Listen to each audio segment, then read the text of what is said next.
itu jujur saja, sebenarnya senakal-nakalnya kalian ada dalam hati kecil itu ingin membahagiakan orang tua tidak? Ada. Senakal-nakalnya, jahil-jahilnya.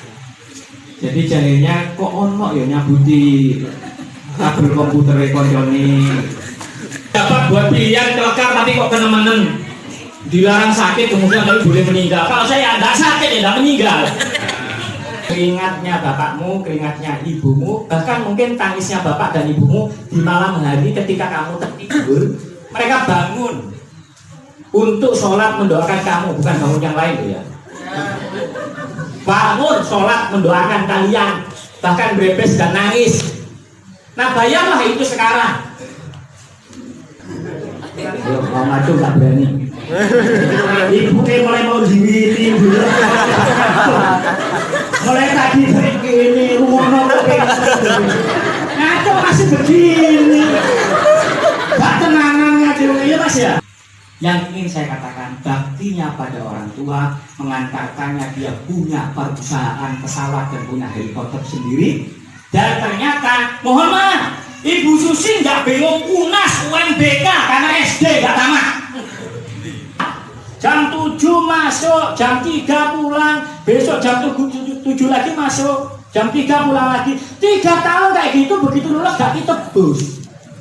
Alasannya apa? Gak duit, tapi HP-nya. Saya tutup satu kisah untuk kita terus doa. Bapak Ibu mohon dicamkan kisah ini. Ini kisah nyata juga. Ada seorang dokter terkenal, dia dari Pakistan. Dokter ini bukan hanya dibutuhkan di daerah Pakistan, tapi negara Pakistan membutuhkan, bahkan hampir dunia meminta dia.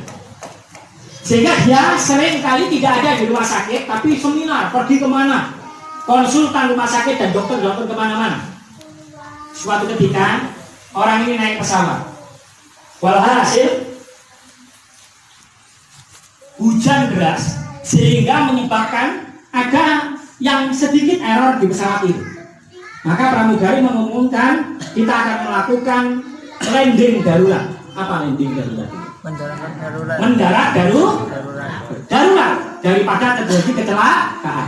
Nah dokter ini merasa ya apa? Jam saya harus seminar di daerah negara ini. Betul-betul tidak bisa. Akhirnya ternyata turun, begitu turun kemudian tanya, ini kira-kira kalau mau ke tujuan tempat seminarnya itu berapa lama mas ya? Masih jauh. Sedangkan pesawat seperti ini nanti terlambat. Akhirnya pramugari menyarankan kalau tuan ingin tidak pakai kendaraan, tapi tidak pakai pesawat, tapi pakai kendaraan, tapi ditempuh sekian jam. Daripada tidak datang di seminar karena dia satu-satunya yang dibutuhkan, akhirnya gak apa-apa naik kendaraan. Begitu naik kendaraan, hujan makin deras. Saking derasnya wiper itu ya, kaca itu dia cukup mampu untuk melihat pandangan. Jadi dibersihkan langsung kan. Kalau deras kan agak susah sehingga tidak berani cepat. Akhirnya ternyata mobil itu malah sedikit keblasu. Ngerti keblasu ya? Keblasu itu apa? Jeblok itu hujan-hujannya sudah diam di situ. Akhirnya kemudian memutuskan untuk bawa payung keluar dari mobil. Di tempat yang tidak tahu itulah kemudian sopir dan dokter terkenal ini ada semacam gubuk reok. Ya rumah kayak gubuk begitu sendirian. Masuk di situ untuk berteduh. Ada seorang ibu tua yang kemudian mempersilahkan. Sambil berteduh ternyata dua orang ini sopir dan dokter ini melihat ada seorang anak yang terbaring di situ tidak bisa apa-apa. Tanya kepada sang ibu. Ibu itu siapa? Itu putra saya. Kenapa terbaring? Dia sakit. Kenapa tidak diobati? Sudah diobati. Terus seluruh dokter di tempat kami tidak ada yang bisa mengobatinya. Dan ketika itu juga ditinggal selama hujan, ibu itu berdoa terus. Jadi ngomong seperlunya, berdoa terus. Terus ada satu dokter, tapi tempatnya jauh dan dia kalau mungkin bisa dihubungi harus pesen dulu, dan pesennya sekarang paling tidak 3 bulan atau 1 tahun baru bisa dilayani. Jadi pesen dokternya dulu dulu. Sekarang pesan baru bisa 3 bulan paling cepat. Tanya siapa dokter itu? Katanya saatnya jam kelima.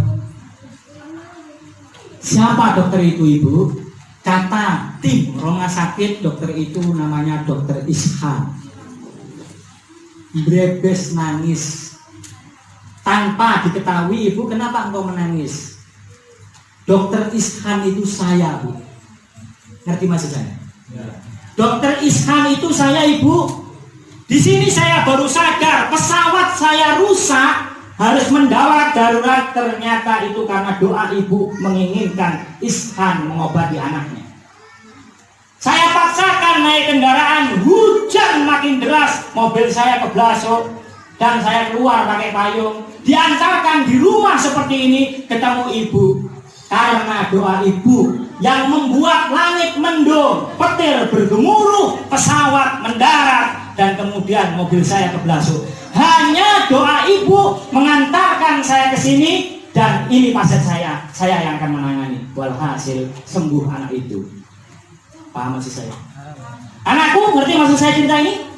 Cerita ini nyata, silakan dicari. Dokter Ishan, orang yang paling penting, 1 tahun baru bisa untuk ditangani. Biayanya mahal, lintas negara. Hanya tangisan ibu membuat langit mendung, petir bergemuruh, pesawat landas darurat, dan mobil kemudian kejeglong datang ke situ. Masih ingkar dengan bapak ibumu? Ya. Masih berani dengan bapak ibumu? Ya.